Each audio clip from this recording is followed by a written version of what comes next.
Item number 1 Shrimati Nirmala Sitharaman वित्त मंत्री।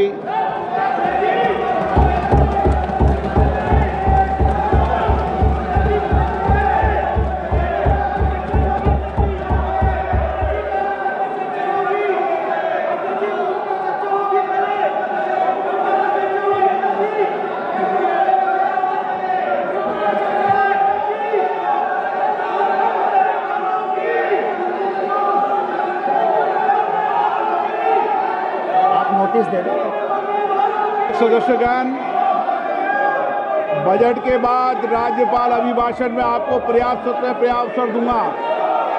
मेरा आपसे निवेदन है, नहीं माननीय अखिलेश जी, आपने संसद की मर्यादा को आप बना के रखें।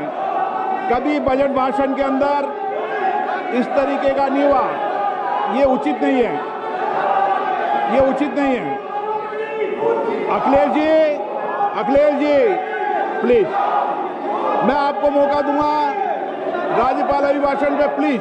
नो, ये तरीका ठीक नहीं है। No,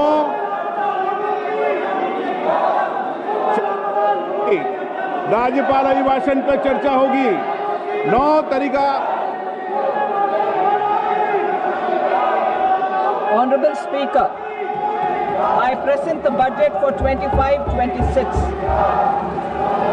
This budget continues our government's efforts to A.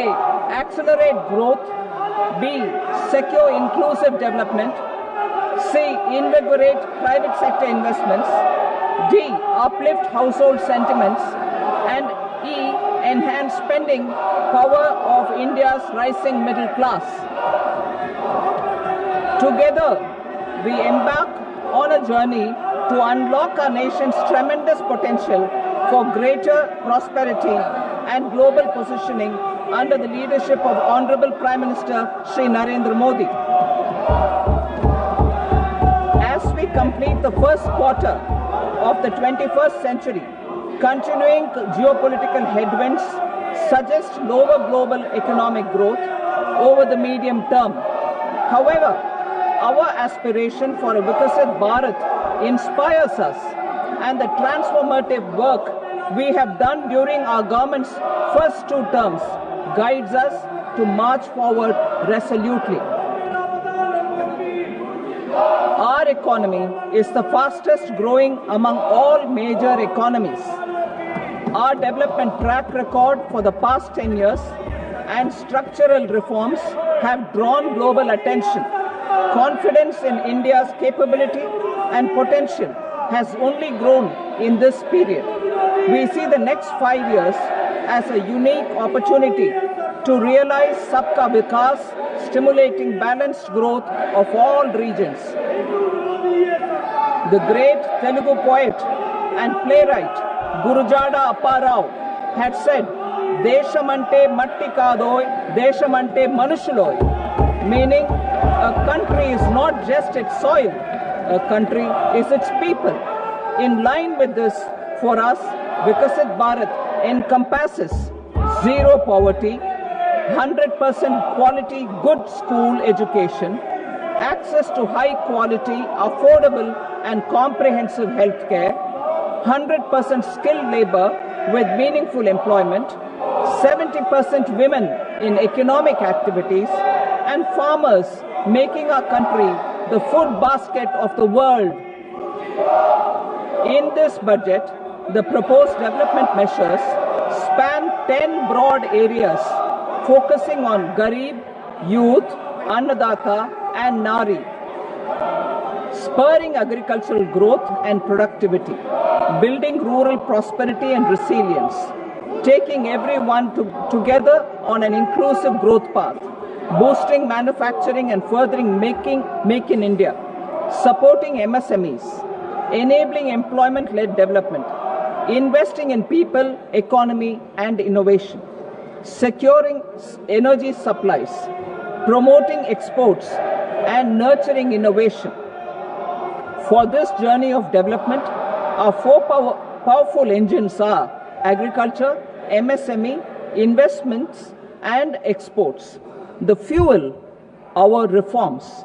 Our guiding spirit, inclusivity, and the destination, Vikasit Bharat.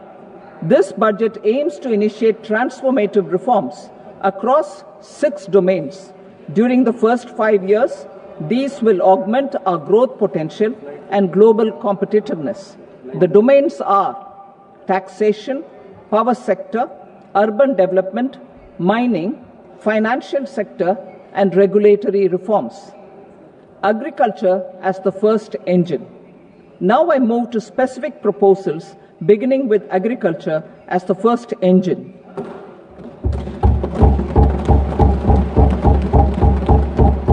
Prime Minister Dhan Dhanya Krishi Yojana, Developing Agri-Districts Program. Motivated by the success of the Aspirational District Program, our government will undertake a Prime Minister Dhan Dhanya Krishi Yojana in partnership with states. Through the convergence of existing schemes and specialized measures, the program will cover 100 districts with low productivity, moderate crop intensity, and below average credit parameters. It aims to 1. Enhance agricultural productivity, 2. Adopt crop diversification and sustainable agricultural practices, 3. Augment post-harvest storage at the panchayat and block level, 4. Improve irrigation facilities, and 5. Facilitate availability of long-term and short-term credit. This program is likely to help 1.7 crore farmers.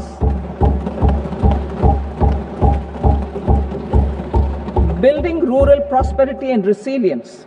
A comprehensive multi-sectoral rural prosperity and resilience program will be launched in partnership with the states. This will address underemployment in agriculture through skilling, investment, technology, and invigorating the rural economy. The goal is to generate ample opportunities in rural areas so that migration is an option but not a necessity. The program will focus on rural women, young farmers, rural youth, marginal and small farmers, and landless families. The details are in Annexure A. Domestic best practices will be incorporated, and appropriate technical and financial assistance will be sought from multilateral development banks. In Phase 1, 100 developing agri-districts will be covered. Atmanirbharta in pulses. Our government is implementing the National Mission for Edible Oilseed for achieving Atmanirbharta in edible oils. Our farmers have the capability to grow enough for our needs and more. 10 years ago, we made concerted efforts and succeeded in achieving near self-sufficiency in pulses. Farmers responded to the need by increasing the cultivated area by 50%, and government arranged for procurement and remunerative prices. Since then, with rising incomes and better affordability, our consumption of pulses has increased significantly. Our government will now launch a 6-year mission for Atmanirbharta in pulses with a special focus on Tur, Urad and Masoor. Details are in Annexure B. Central agencies such as NAFED and NCCF will be ready to procure these 3 pulses as much as offered during the next 4 years from farmers who register with these agencies and enter into agreements. Comprehensive program for vegetables and fruits. It is encouraging that our people are increasingly becoming aware of their nutritional needs. It is a sign of a society becoming healthier. With rising income levels, the consumption of vegetables, fruits, and Sri Anna is increasing significantly. A comprehensive program to promote production, efficient supplies, processing, and remunerative prices for farmers will be launched in partnership with the states. Appropriate institutional mechanisms for implementation and participation of farmer producer organizations and cooperatives will be set up. Makhana Board in Bihar. For this, there is a special opportunity for the people of Bihar. A Makhana Board will be established in the state to improve production, processing, value addition, and marketing of makhana. The people engaged in these activities will be organized into FPOs. The board will provide hand-holding and training support to makhana farmers and will also work to ensure they receive the benefits of all relevant government schemes. A national mission on high-yielding seeds will be launched, aimed at 1. Strengthening research ecosystem, 2. Targeted development and propagation of seeds with high yield, pest resistance, and climate resilience, and 3. Commercial availability of more than 100 seed varieties released since July 2024. India ranks second largest globally in fish production and aquaculture. Seafood exports are valued at 60,000 crore rupees. To unlock the untapped potential of the marine sector, our government will bring in an enabling framework for sustainable harnessing of fisheries from Indian Exclusive Economic Zone and high seas, with a special focus on the Andaman and Nicobar and Lakshadweep Islands. For the benefit of lakhs of cotton growing farmers, I am pleased to announce a mission for cotton productivity. This 5-year mission will facilitate significant improvements in productivity and sustainability of cotton farming and promote extra long staple cotton varieties. The best of science and technology support will be provided to farmers. Aligned with our integrated 5F vision for the textile sector, this will help in increasing incomes of the farmers and ensure a steady supply of quality cotton for rejuvenating India's traditional textile sector. Kisan credit cards facilitate short-term loans for 7.7 crore farmers, fishermen, and dairy farmers.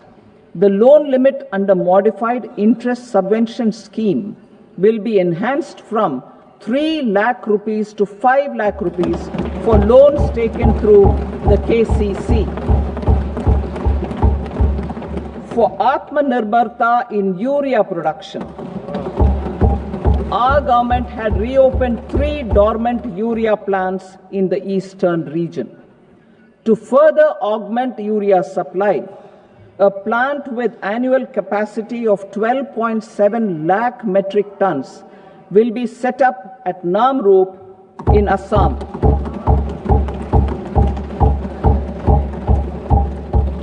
India Post, with 1.5 lakh rural post offices, complemented by the India Post Payment Bank and a vast network of 2.4 lakh Dak Sevaks, will be repositioned to act as a catalyst for the rural economy. Details are at Annexure C. India Post will also be transformed as a large public logistics organization. This will meet the rising needs of Vishwakarmas, new entrepreneurs, women, self-help groups, MSMEs, and the large business organizations. Our government will provide support to NCDC for its lending operations for the cooperative sector. MSMEs as the second engine. Now I move to MSMEs as the second engine, which encompasses manufacturing and services with a focus on MSMEs numbering 5.7 crores. Currently, over 1 crore registered MSMEs, employing 7.5 crore people and generating 36% of our manufacturing, have come together to position India as a global manufacturing hub. With their quality products, These MSMEs are responsible for 45% of our exports. To help them achieve higher efficiencies of scale, technological upgradation, and better access to capital, the investment and turnover limits for classification of all MSMEs will be enhanced to 2.5 and 2 times respectively. This will give them the confidence to grow and generate employment for our youth. The details are given in Annexure D. To improve access to credit, the credit guarantee cover will be enhanced. First, for micro and small enterprises from 5 crore to 10 crore rupees, leading to additional credit of 1.5 lakh crores in the next 5 years. Second, for startups from 10 crore rupees to 20 crore rupees, with the guarantee fee being moderated to 1% for loans in 27 focus sectors which are important for Atmanirbhar Bharat. And for well-run exporter MSMEs, for term loans up to 20 crore rupees. Also for the micro enterprises, we will introduce customized credit cards with a 5 lakh rupee limit for micro enterprises registered on Udyam portal. In the first year, 10 lakh such cards will be issued. Fund of funds for startups. The alternate investment fund, AIFs, for startups have received commitments of more than 91,000 crores rupees. These are supported by the fund of funds set up with the Government of India's contribution of 10,000 crore rupees. Now, a new fund of funds with expanded scope and a fresh contribution of another 10,000 crore rupees will be set up. A new scheme will be launched for 5 lakh women, scheduled castes and scheduled tribes, first-time entrepreneurs. This will provide term loans up to 2 crore rupees during the next 5 years. The scheme will incorporate lessons from the successful Stand Up India scheme. Online capacity building for entrepreneurship and managerial skills will also be organized. Measures for labor-intensive sectors. To promote employment and entrepreneurship opportunities in labor-intensive sectors, our government will undertake specific policy and facilitation measures. To enhance the productivity, quality, and competitiveness of India's footwear and leather sector, a focus product scheme will be implemented. The scheme will support design capacity, component manufacturing, and machinery required for production of non-leather quality footwear, besides the support for leather footwear and products. The scheme is expected to facilitate employment for 22 lakh persons, generate over 4 lakh crore rupees, and exports of over 1.1 lakh crore rupees. Measures for the toys sector. Building on the National Action Plan for Toys, we will implement a scheme to make India a global hub for toys. The scheme will focus on development of clusters, skills, and a manufacturing ecosystem that will create high-quality, unique, innovative, and sustainable toys that will represent the Made in India brand. Support for food processing. In line with our commitment towards Purvodaya, we will establish a National Institute of Food Technology, Entrepreneurship and Management in Bihar. The institute will provide a strong fillip to food processing activities in the entire eastern region. This will result in 1. Enhanced income for the farmers through value addition to their produce, and 2. Skilling entrepreneurship and employment opportunities for the youth.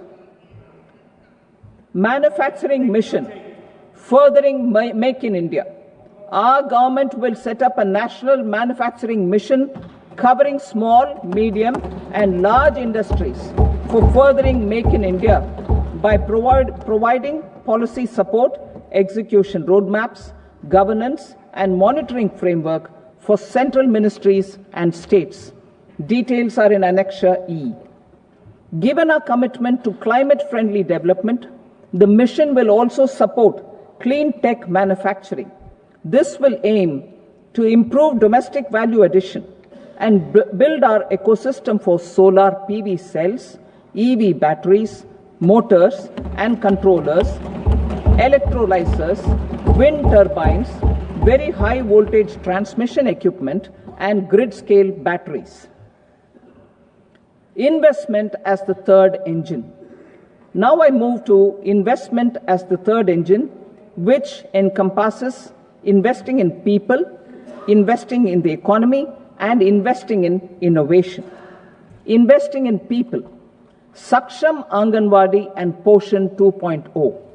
Saksham Anganwadi and Poshan 2.0 program provides nutritional support to more than 8 crore children, 1 crore pregnant women and lactating mothers all over the country, and about 20 lakh adolescent girls in aspirational districts and the Northeast region. The cost norms for these nutritional support will be enhanced appropriately. Atal Tinkering Labs. 50,000 Atal Tinkering Labs will be set up in government schools in the next 5 years to cultivate the spirit of curiosity and innovation and foster a scientific temper among young minds. Broadband connectivity to government secondary schools and PHCs.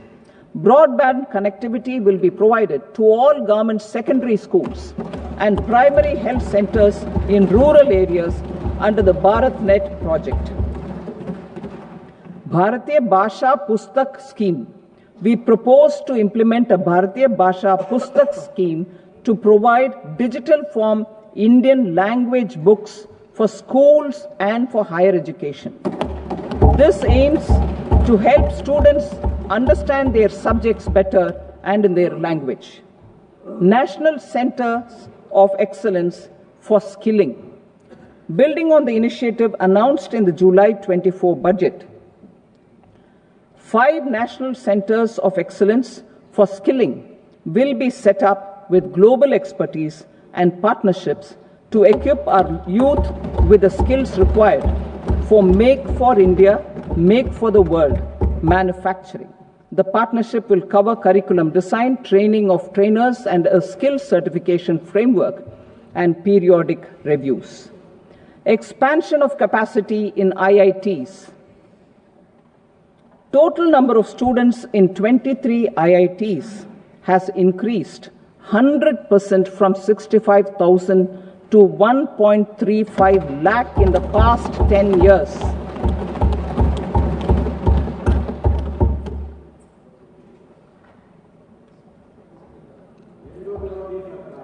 Additional infrastructure will be created in the 5 IITs started after 2014 to facilitate education for 6,500 more students.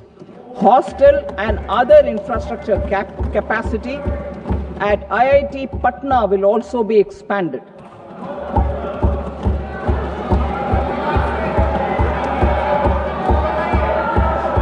Center of Excellence.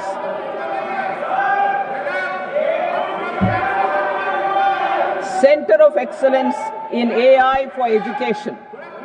I had announced 3 centers of excellence in artificial intelligence for agriculture, health and sustainable cities in 2023.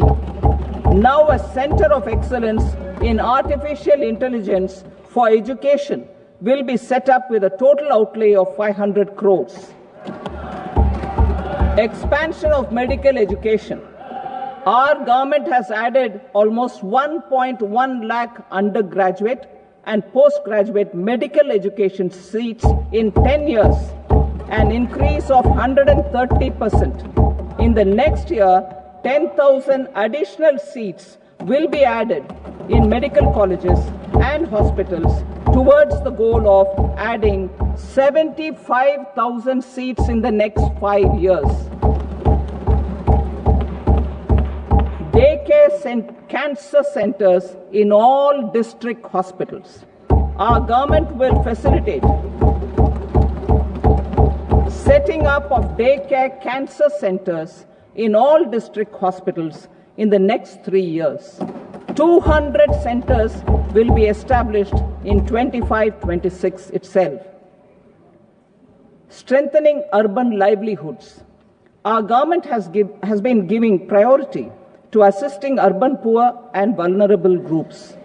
A scheme for socio-economic upliftment of urban workers will be implemented to help them improve their incomes, have sustainable livelihoods, and a better quality of life.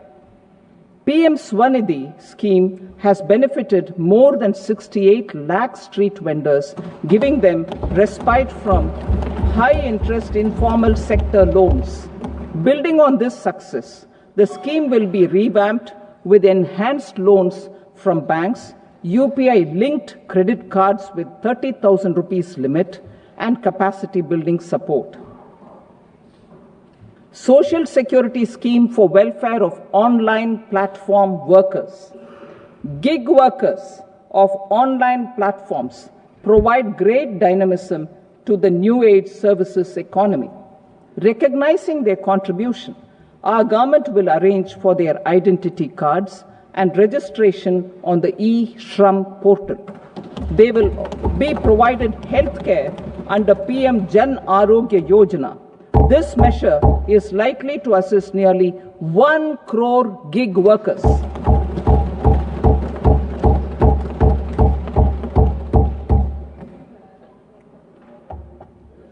Investing in the economy.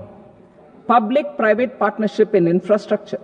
Each infrastructure-related ministry will come up with a 3-year pipeline of projects that can be implemented in PPP mode.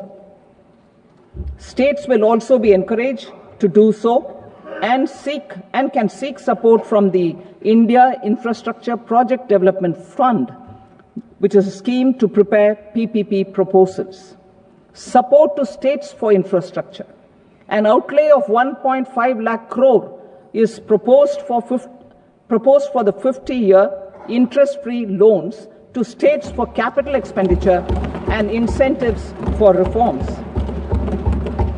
Building on the success of the first asset monetization plan announced in 2021, the second plan for 2025 to 30 will be launched to plow back capital of 10 lakh crore in new projects. Regulatory and fiscal measures will be fine-tuned to support the plan. Jal Jeevan Mission. Since 2019, 15 crore households representing 80% of India's rural population have been provided access to portable tap water connections. To achieve 100% coverage, I am pleased to announce the extension of this mission until 2028 with an enhanced total outlay.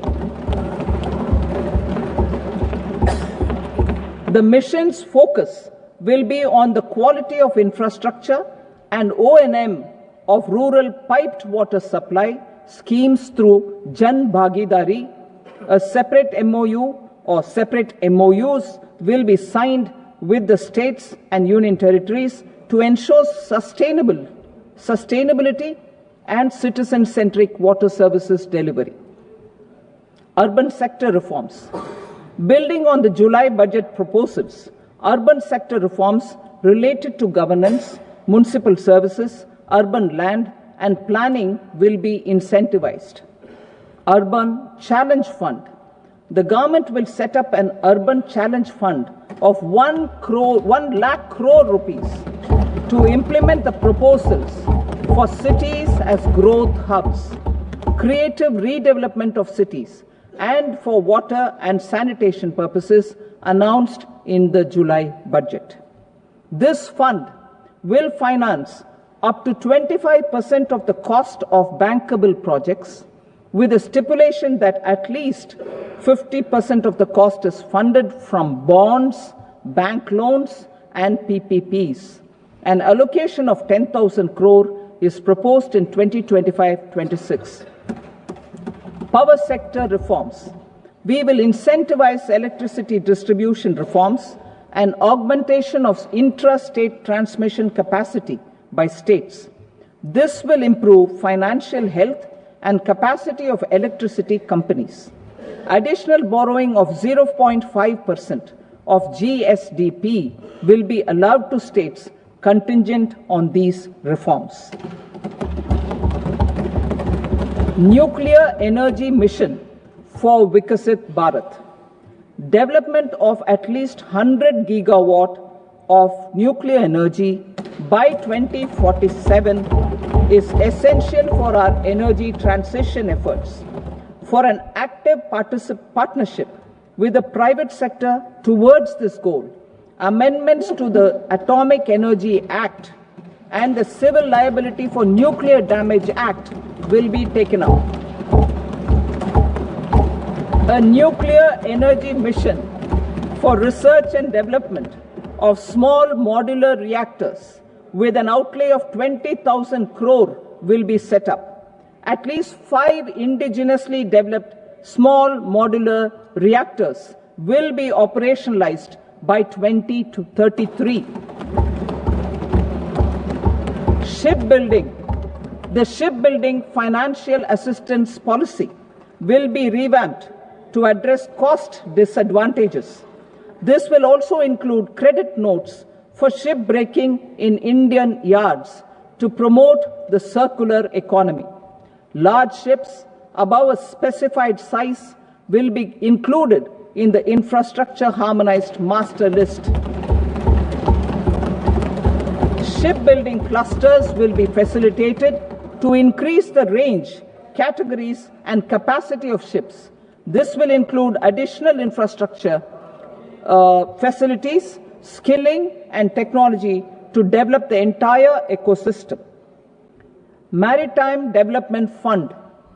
For long-term financing for the maritime industry, a Maritime Development Fund with a corpus of 25,000 crore rupees will be set up.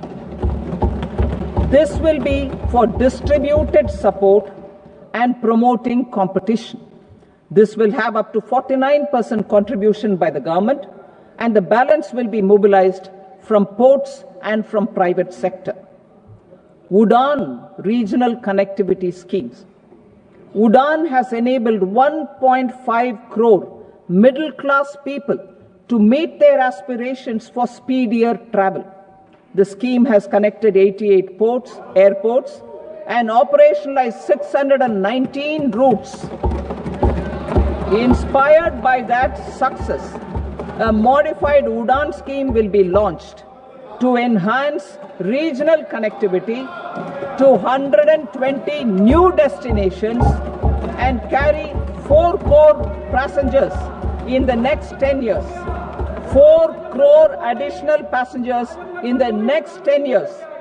The scheme will also support helipads and smaller airports in hilly, aspirational, and northeast regional districts. Greenfield airports will be facilitated in Bihar to meet the future needs of the state. These will be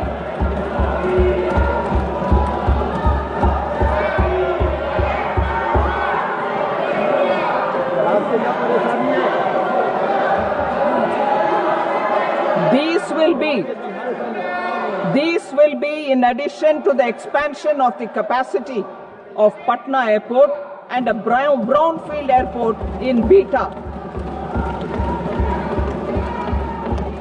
Western Kosi Canal project in Mithilanchal.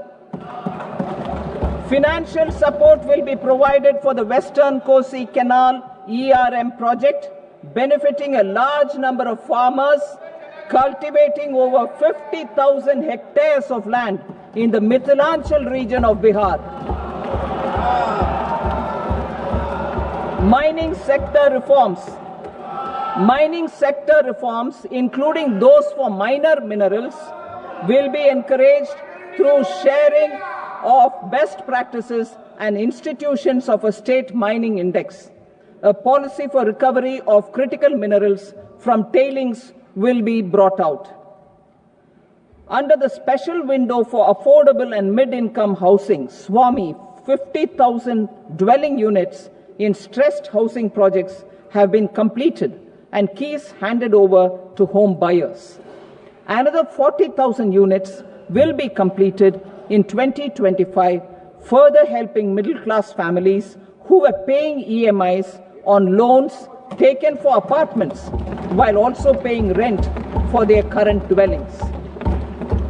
Building on this success, SWAMI Fund 2 will be established as a blended finance facility with contribution from the government, banks and private investors. This fund of 15,000 crore rupees will aim for expeditious completion of another 1 lakh units. PM Gati Shakti data for private sector. For furthering PPPs and assisting the private sector in project planning, access to relevant data and maps from the PM Gati Shakti portal will be provided. Tourism for employment-led growth. Top 50 tourist destination sites in the country will be developed in partnership with states through a challenge mode. Land for building key infrastructure will have to be provided by the states. Hotels in these destinations will be included in the infrastructure harmonized list. The following measures will be taken for facilitating employment-led growth. Organizing intensive skill development programs for our youth, including in institutes of hospitality management. Providing mudra loans for homestays. Improving ease of travel and connectivity to tourist destinations. Providing performance-linked incentives to states for effective destination management, including tourist amenities, cleanliness, and marketing efforts, and introducing streamlined e-visa facilities along with visa fee waivers for certain tourist groups. Continuing with the emphasis on places of spiritual and religious significance in the July budget, there will be a special focus on destinations related to the life and times of Lord Buddha. Medical tourism and heal in India. Medical tourism and heal in India will be promoted in partnership with the private sector along with capacity building and easier visa norms. Investing in innovation. To implement private sector-driven research, development and innovation initiatives announced in the July budget, I am now allocating 20,000 crore rupees for this purpose. A deep tech fund of funds will also be explored to catalyze the next generation startups as a part of this initiative. In the next 5 years, under the PM Research Fellowship Scheme, we will provide 10,000 fellowships for technological research in IITs and IISc with enhanced financial support. The second gene bank with 10 lakh germplasm lines will be set up for future food and nutritional security. This will provide conservation support to both public and private sectors for genetic resources. We will start a national geospatial mission to develop foundational geospatial infrastructure and data. Using PM Gati Shakti, this mission will facilitate modernization of land records, urban planning, and design of infrastructure projects. A Gyan Bharatam mission for survey, documentation, and conservation of our manuscript heritage with academic institutions, museums, libraries, and private collectors will be undertaken to cover more than 1 crore manuscripts. We will set up a national digital repository of Indian knowledge systems for knowledge sharing. Now I move to exports as the fourth engine. We will set up an export promotion mission with sectoral and ministerial targets driven jointly by the Ministries of Commerce, MSME, and Finance. It will facilitate easy access to export credit, cross-border factoring support, support to MSMEs to tackle non-tariff measures in overseas markets. A digital public infrastructure, Bharat Trade Net, for international trade will be set up as a unified platform for trade documentation and financing solutions. This will complement the Unified Logistics Interface platform. The BTN will be aligned with international practices. Support will be provided to develop domestic manufacturing capacities for our economy's integration with global supply chains. Sectors will be identified based on objective criteria. Facilitation groups with participation of senior officers and industry representatives will be formed for select products and supply chains. Through this, there are huge opportunities related to Industry 4.0, which needs high skills and talent. Our youth have both. Our government will support the domestic electronic equipment industry to leverage this opportunity for the benefit of our youth. A national framework will be formulated as guidance to states for promoting global capability centers in emerging Tier 2 cities. This will suggest measures for enhancing availability of talent and infrastructure, building bylaw reforms, and mechanisms for collaboration with industry. Our government will facilitate upgradation of infrastructure and warehousing for air cargo, including high-value perishable horticultural produce. Cargo screening and customs protocol will be streamlined and made user-friendly. Reforms as the fuel. Over the past 10 years, our government has implemented several reforms for convenience of taxpayers, such as faceless assessment, 2, taxpayer charter, 3, faster returns, 4, almost 99% returns being on self-assessment, and 5, Vivad Se Vishwas scheme.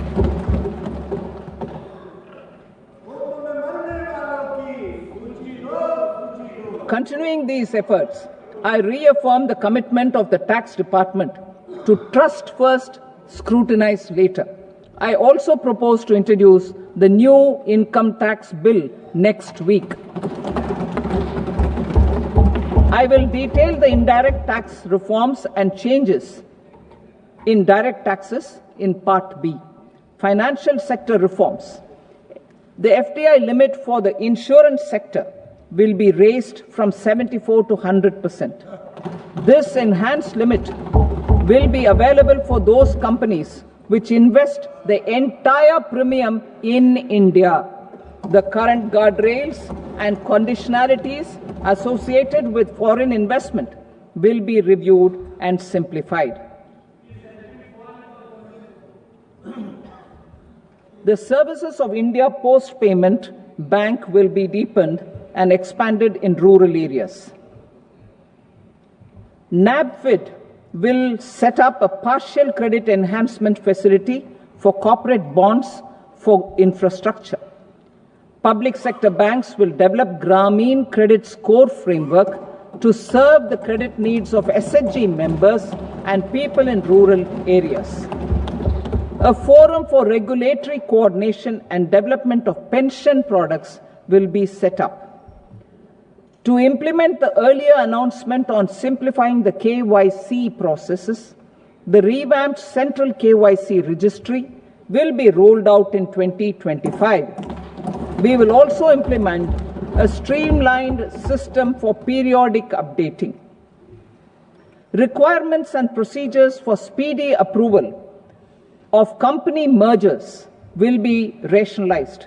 The scope for fast-track mergers will also be widened and the process made simpler.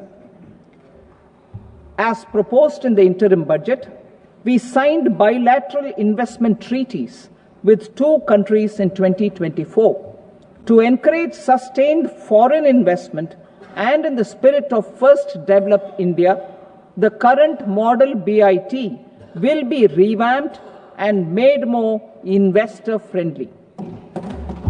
In the last 10 years, in several aspects, including financial and non-financial, our government has demonstrated a steadfast commitment to ease of doing business.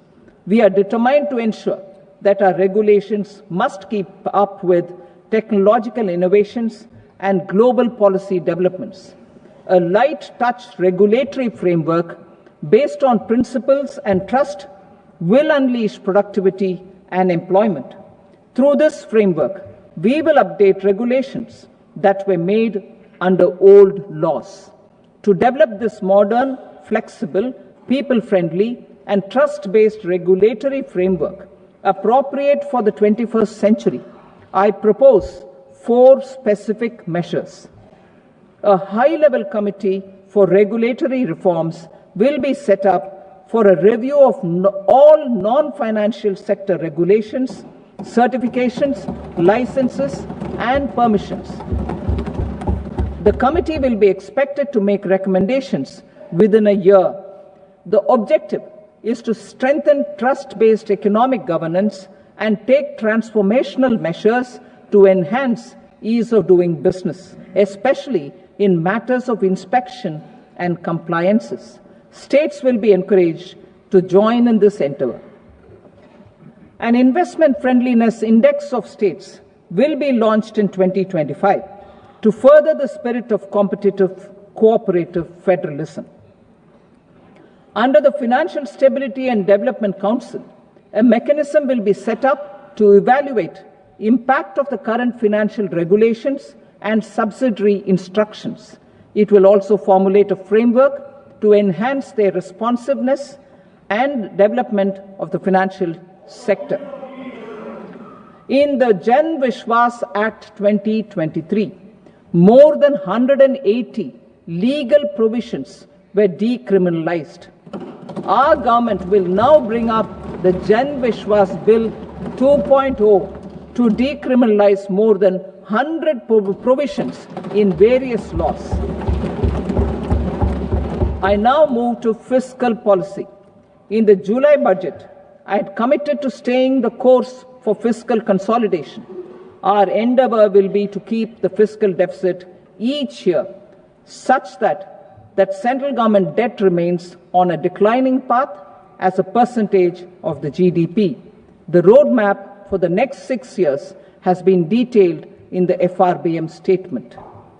Revised estimates for 2024-25. The revised estimate of the total receipts other than borrowings is 31.47 lakh crore rupees, of which the net tax receipts are 25.57 lakh crore rupees. The revised estimate of the total expenditure is 47.16 lakh crore rupees, of which the capital expenditure is about 10.18 lakh crore rupees. The revised estimate of the fiscal deficit is 4.8% of the GDP. Budget estimates for 25-26. Coming to 25-26, the total receipts other than borrowings and total expenditure are estimated at 34.96 lakh crore rupees and 50.65 lakh crore rupees respectively. The net tax receipts are estimated at 28.37 lakh crore rupees. The fiscal deficit is estimated to be 4.4% of GDP. To finance the fiscal deficit, the net market borrowings from dated securities are estimated at 11.54 lakh crore. The balance financing is expected to come from small savings and other sources.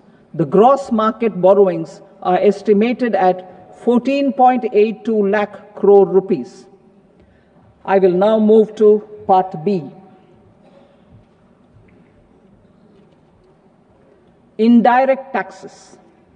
My proposals relating to customs aim to rationalize tariff structure and address duty inversion. These will also support domestic manufacturing and value addition, promote exports, facilitate trade, and provide relief to common people. Rationalization of customs tariff structure for industrial goods. As a part of comprehensive review of customs rate structure announced in July 2024 budget, I propose to 1. Remove 7 tariff rates.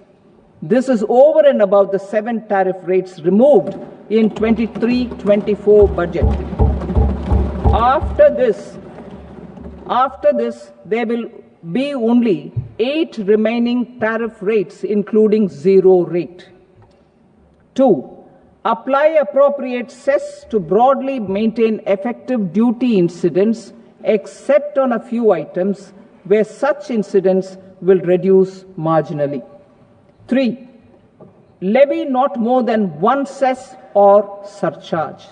Therefore, I propose to exempt social welfare surcharge on 82 tariff lines that are subject to a cess.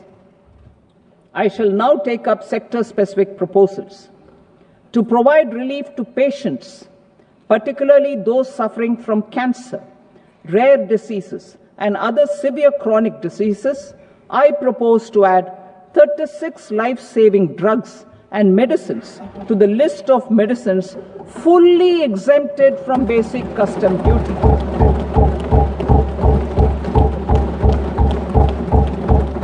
I also propose to add 6 life-saving medicines to the list attracting concessional custom duty of 5%.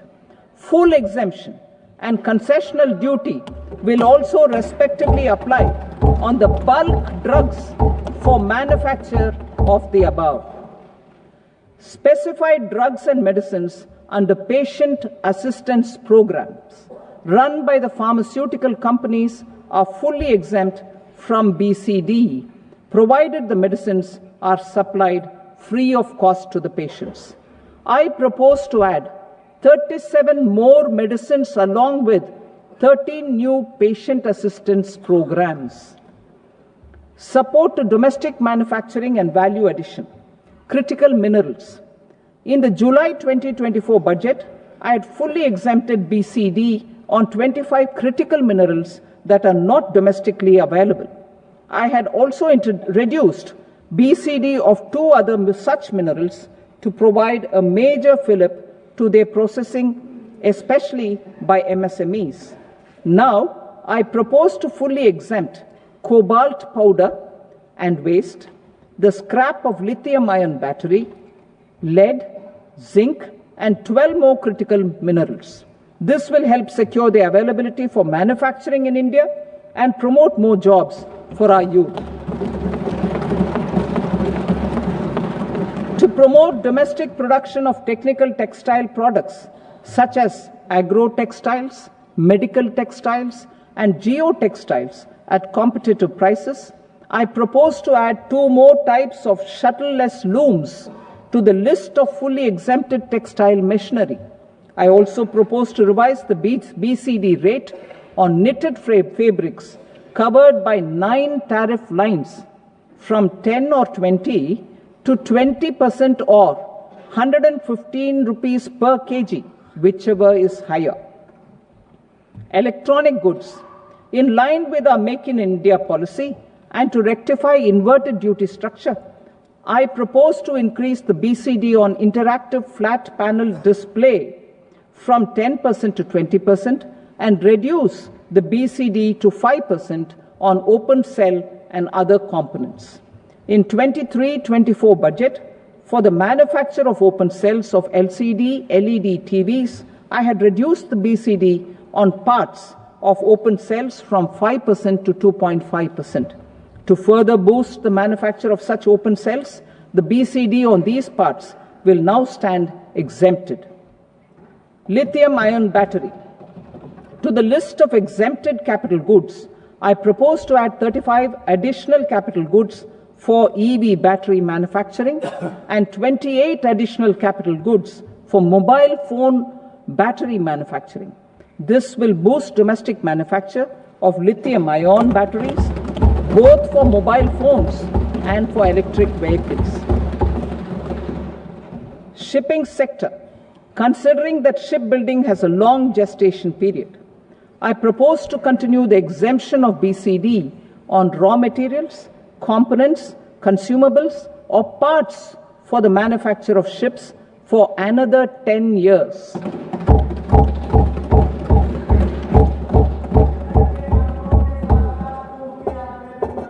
I also propose the same dispensation for shipbreaking to make it more competitive. Telecommunication. To prevent classification disputes, I propose to reduce the BCD from 20% to 10% on carrier-grade Ethernet switches to make it at par with non-carrier-grade Ethernet switches. Export promotion. To facilitate exports of handicrafts, I propose to extend the time period for export from 6 months to 1 year, further extendable by another 3 months if required. I also propose to add 9 items to the list of duty-free inputs. Leather sector.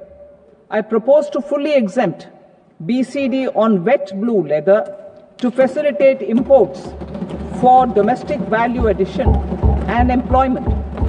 I also propose to exempt crust leather from 20% export duty to facilitate exports by small tanners. Marine products. To enhance India's competitiveness in the global seafood market, I propose to reduce BCD from 30% to 5% on frozen fish paste, surimi, for manufacture and export of its analog products.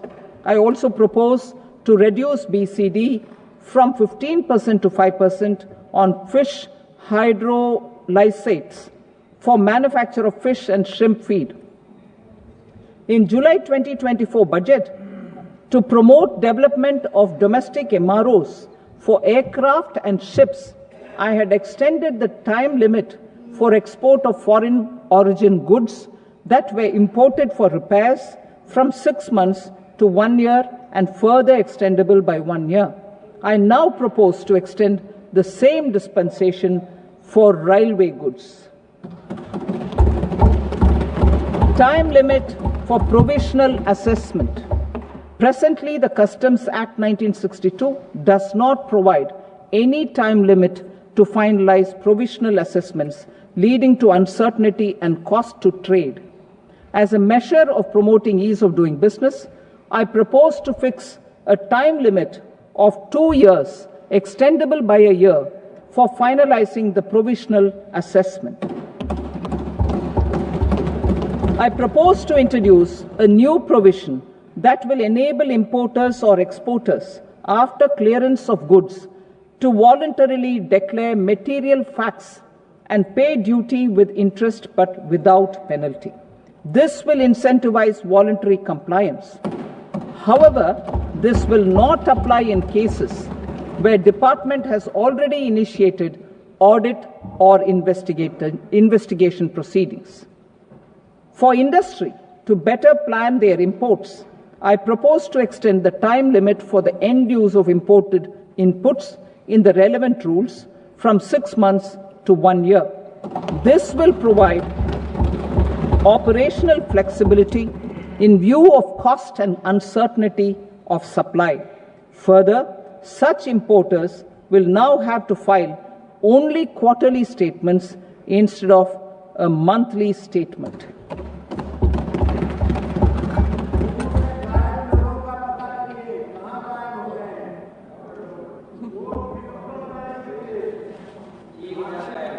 I now come to my direct tax proposals.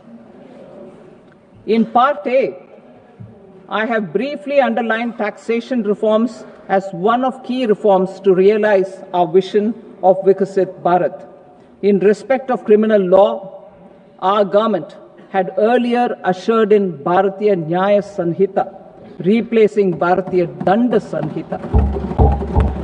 I am happy to inform this august House and the country that for new income tax bill will carry forward the same spirit of Nyaya in its drafting as well.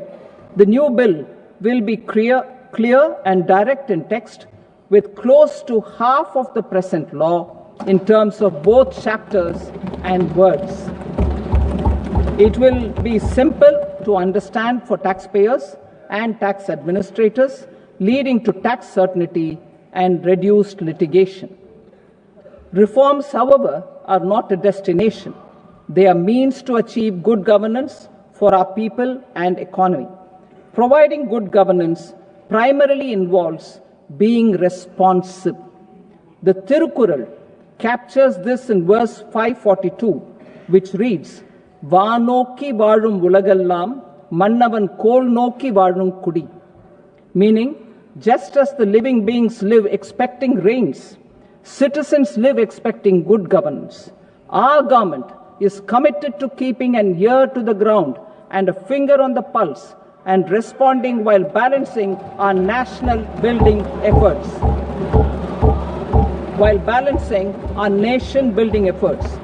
The following measures will detail just how our government will, under the guidance of PM Modi, has taken steps to understand and address.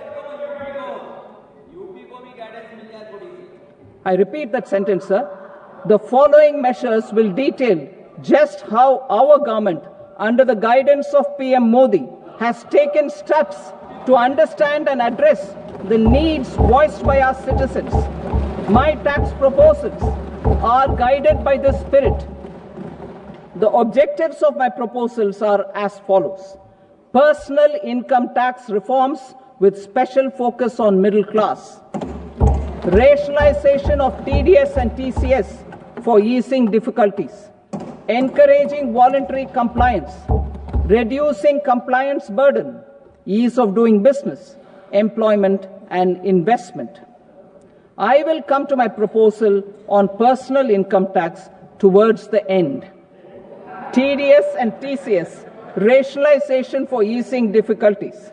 I propose to rationalize tax deduction at source, TDS, by reducing the number of rates and thresholds above which TDS is deducted.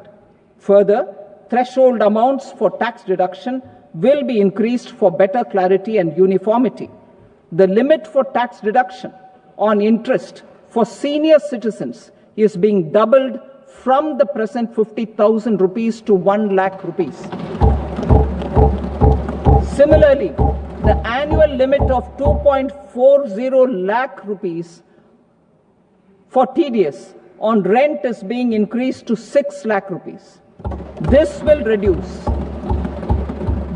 reduce the number of transactions liable to TDS, thus benefiting small taxpayers receiving small payments.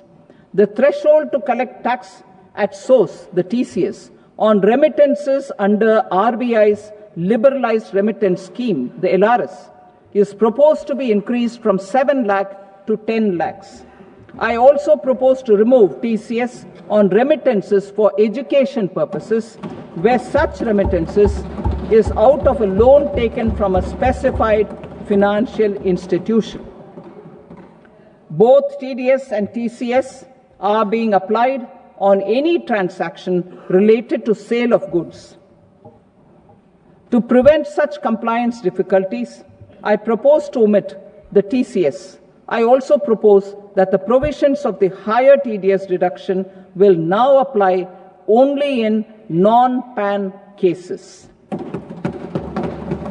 In July 2024, the delay for payment of TDS up to the due date of filing statement was decriminalized. I propose to provide the same relaxation to TCS provisions as well. The government under the leadership of Prime Minister Modi believes in Sabka Saath, Sabka Vikas, Sabka Vishwas and Sabka Prayas. In line with this, we brought in updated return facility in 2022 for voluntary compliance by taxpayers who had omitted to report their correct income. Our trust in taxpayers was proved right. Nearly 90 lakh taxpayers voluntarily updated their incomes by paying additional tax. Taking this trust further, I now propose to extend the time limit to file updated returns for any assessment year from the current limit of 2 years to 4 years. I propose to reduce the compliance burden for small charitable trusts and institutions by increasing their period of registration from 5 years to 10 years. It is also proposed that disproportionate consequences do not arise for minor defaults such as incomplete applications filed by charitable entities. Presently, taxpayers can claim the annual value of self-occupied properties as nil only on the fulfillment of certain conditions. Considering the difficulties faced by taxpayers, it is proposed to allow the benefit of 2 such self-occupied properties without any condition. To streamline the process of transfer pricing and to provide an alternative to yearly examination, I propose to introduce a scheme for determining arm's length price of international transaction for a block period of 3 years. This will be in line with global best practices. With a view to reduce litigation and provide certainty in international taxation, the scope of safe harbor rules is being expanded. A number of senior and very senior citizens have very old national savings schemes accounts. As interest is no longer payable on such accounts, I propose to exempt withdrawals made from NSS by individuals on or after 29th August 2024. I am also proposing to allow similar treatment to NPS Vatsalya accounts as is available to normal NPS accounts subject to overall limits. In my speech in July 2024, I had promised that all processes, including giving effect to appellate orders, shall be digitalized and made paperless over the next 2 years. So I'm happy to announce that digitalization is being made operational now. In July 2024, we brought in the Vivad Se Vishwas scheme to resolve income tax disputes pending in appeal. The scheme has received a great response, with nearly 33,000 taxpayers having availed of the scheme to settle their disputes. I have a few proposals to promote investment and employment.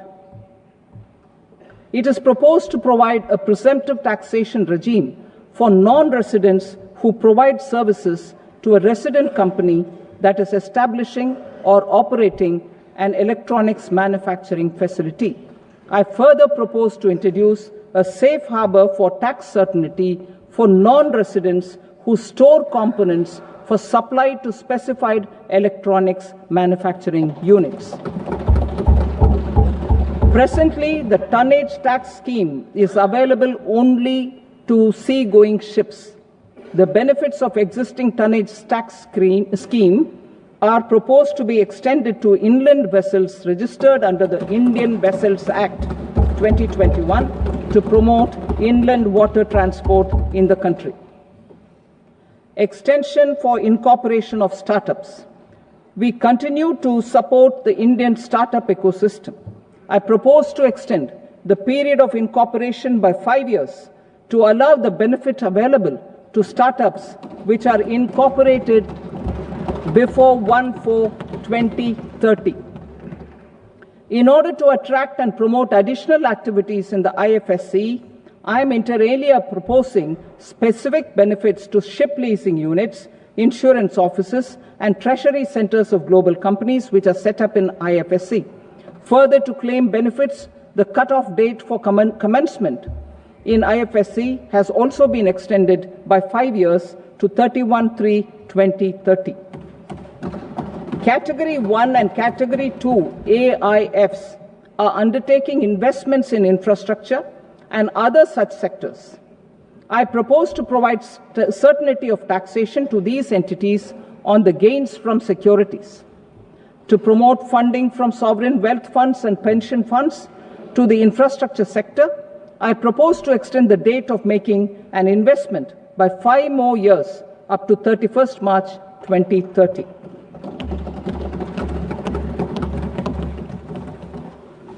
Personal income tax reforms with special focus on middle class. Democracy, demography, and demand are the key support pillars in our journey towards Vikasit Bharat. The middle class provides strength for India's growth.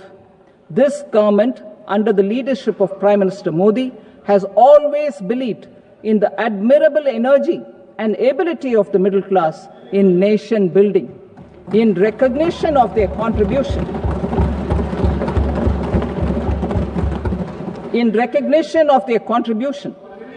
we have periodically reduced their tax burden. Right after 2014, the nil tax slab was raised to 2.5 lakhs of rupees, which was further raised to 5 lakh rupees in 2019 and to 7 lakh rupees in 2023. This is reflective of our government's trust on the middle class taxpayers. I am now happy to announce that there will be no income tax payable up to income of 12 lakh rupees.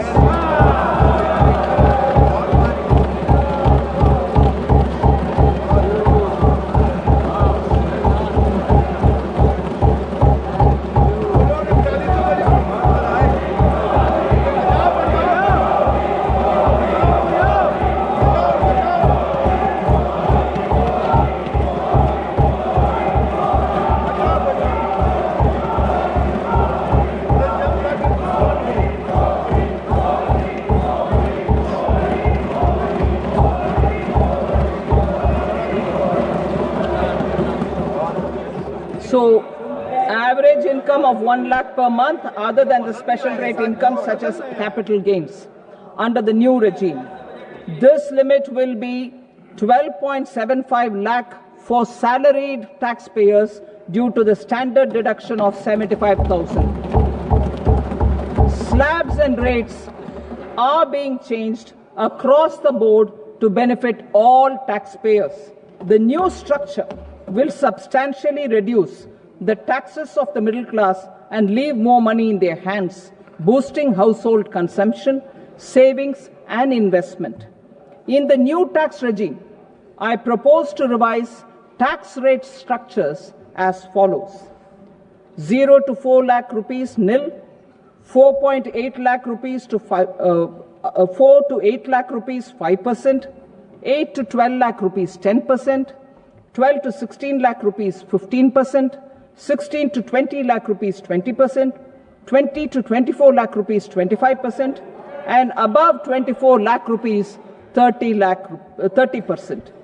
To taxpayers up to 12 lakh of normal income other than special rate income such as capital gains. I read that again. To taxpayers up to 12 lakh of income other than special rate income such as capital gains, tax rebate is being provided in addition to the benefit due to slab rate reduction in such a manner that there is no tax payable by them. The total tax benefit of slab rate changes and rebate at different income levels can be illustrated with a few examples. A taxpayer in the new regime with an income of 12 lakh rupees will get a benefit of 80,000 rupees in tax, which is 100% of tax payable as per the existing rates. A person having income A person having income of 18 lakh rupees will get a benefit of 70,000 rupees in tax. That is 30% of tax payable as per existing rates. A person with an income of 25 lakh gets a benefit of 1,10,000 rupees, that is 25% of his tax payable as per existing rates. Details of my tax proposals are given in the annexure. As a result of these proposals, Honorable Speaker, sir, revenue of about 1 lakh crore in direct taxes and 2,600 crores in indirect taxes will be foregone. Mr. Speaker, sir, with this, I commend the budget to this august House.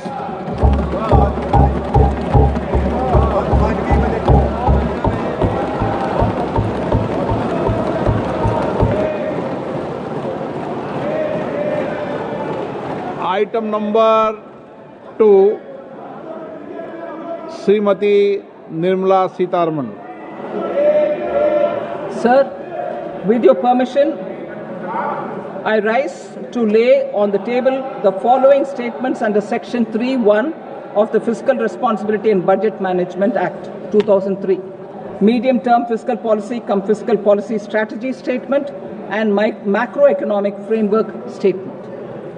Item number 3, Srimati Nirmala Sitharaman.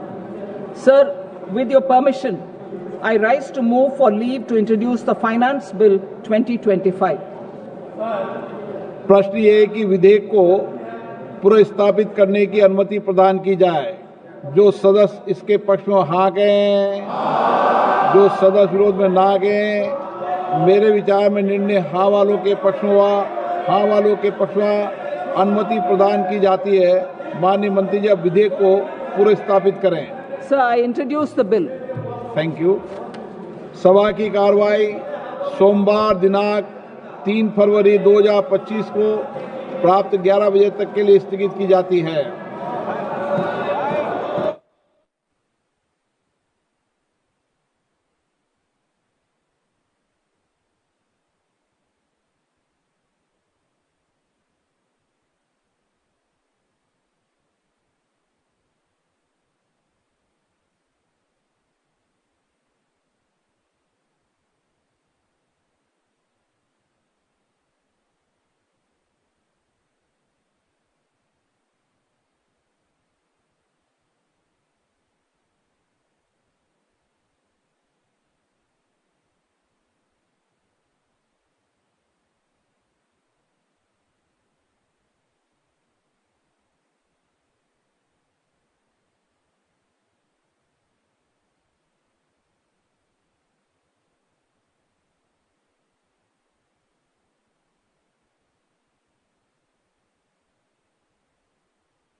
What is indirect tax?